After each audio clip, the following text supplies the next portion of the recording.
તમારી સમક્ષ એક એવા વિષય પર વાત કરવા ઊભી થઈ છું જે આપણા અસ્તિત્વનો સવાલ છે. એ છે વૃક્ષોનું મહત્વ. હું મારી સ્પીચની શરૂઆત એક પંક્તિથી કરવા માંગીશ. કુદરતની અણમોલ કવિતા એટલે વૃક્ષ. કુદરતની અણમોલ કવિતા એટલે વૃક્ષ. માનવ જાતના શ્વાસનું સરનામું એટલે વૃક્ષ. માનવ જાતના શ્વાસનું સરનામું એટલે વૃક્ષ. જો કાપશો એને પોતાના સ્વાર્થ ખાતર, જો કાપશો એને પોતાના સ્વાર્થ ખાતર, તો યાદ રાખજો સ્મશાનનું લાકડું પણ છે આ વૃક્ષ. તો યાદ રાખજો સ્મશાનનું લાકડું પણ છે વૃક્ષ. મિત્રો, વૃક્ષો એ કુદરતના એવા સાચા સંતો છે જે પોતે તડકો વેઠે છે અને આપણને છાંયડો આપે છે. પથ્થર મારનારને પણ તે મીઠા ફળો આપે છે. આપણે હોસ્પિટલના ઓક્સિજનના સિલિન્ડર માટે હજારો રૂપિયા ખર્ચીએ છીએ, પરંતુ આ વૃક્ષો આપણને આજીવન મફતમાં પ્રાણવાયુ આપે છે. તે આશરો આપે એટલે શું? પક્ષીઓનો કલરવ, નદીઓનો વેગ, ચોમાસાનો વરસાદ અને જમીનની ફળદ્રુપતા, આ બધું જ વૃક્ષોને આભારી છે. પરંતુ અફસોસની વાત એ છે કે જે આપણને જીવાડે છે એને જ આપણે કાપી રહ્યા છીએ. તેના પર એક સુંદર કટાક્ષ છે. પરિંદે પરેશાન હે कि अब जाए तो कहाँ जाए. परिंदे परेशान है कि अब जाए तो कहाँ जाए. कुछ लोग यहाँ कुदरत के घर को बेचकर कागज खरीदते हैं. कुछ लोग यहाँ कुदरत के घर को बेचकर कागज खरीदते हैं.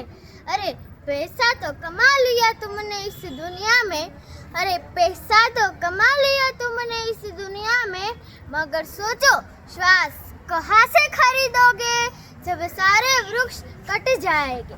मगर सोचो श्वास कहाँ से खरीदोगे जब सारे वृक्ष कट जाएंगे. આજે આપણે પ્રગતિના નામે સિમેન્ટ કોન્ક્રીટના જંગલો ઊભા કરી રહ્યા છીએ, લીલાછમ જંગલો સાફ કરી રહ્યા છીએ. પરિણામે ઉનાળામાં આબમાંથી અંગારા વરસે છે, ગ્લોબલ વોર્મિંગ વધી રહ્યું છે અને ઋતુચક્ર ખોરવાઈ ગયું છે. યાદ રાખજો, પૃથ્વી પર એક પણ વૃક્ષો નહીં રહે તો માનવીનું અસ્તિત્વ પણ મટી જશે. કુદરત જ્યારે બદલો લે છે ત્યારે બહુ ભયાનક હોય છે. સમય આવી ગયો છે જાગવાનો, સમય આવી ગયો છે જાગવાનો. હવે વાતો કરવાનો કે ચિંતા કરવાનો સમય નથી, હવે ચિંતન અને અમલ કરવાનો સમય છે. જો તમે તમારી આવનારી પેઢીને રોગચાળો અને માસ્ક વગરની જિંદગી આપવી હોય તો તમારે વૃક્ષો વાવવા જ પડશે અને વાવવા જ પડશે. તમારા ઘરના આંગણે, ખેતરે, રસ્તાની આજુબાજુ જ્યાં જગ્યા મળે ત્યાં છોડ રોપો.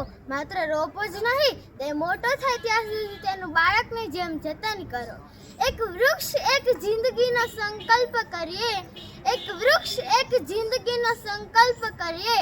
ધરતી પરના આ શણગારને ફરીથી સજીવન કરીએ, ધરતી પરના આ શણગારને ફરીથી સજીવન કરીએ. વાવીએ એક છોડ આપણા હાથે આજે, વાવીએ એક છોડ આપણા હાથે આજે. આવો ઉજ્જડ બનેલી આ સૃષ્ટિને ફરી હરિયાળી કરીએ, આવો ઉજ્જડ બનેલી આ સૃષ્ટિને ફરી હરિયાળી કરીએ. અંતમાં હું એટલું જ કહીશ કે હું પ્રતિજ્ઞા કરું છું કે હું મારા ખુશીના પ્રસંગમાં એક વૃક્ષ ચોક્કસ વાવીશ. એ વાવીને એને છોડી નહીં દઉં, તે મોટો થાય ત્યાં સુધી તેનું બાળકની જેમ જતન કરીશ.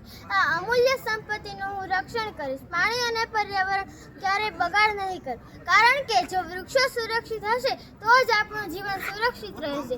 અંતમાં હું એટલું જ કહીશ કે વૃક્ષો વાવો, પર્યાવરણ બચાવો અને પૃથ્વીને સ્વર્ગ બનાવો.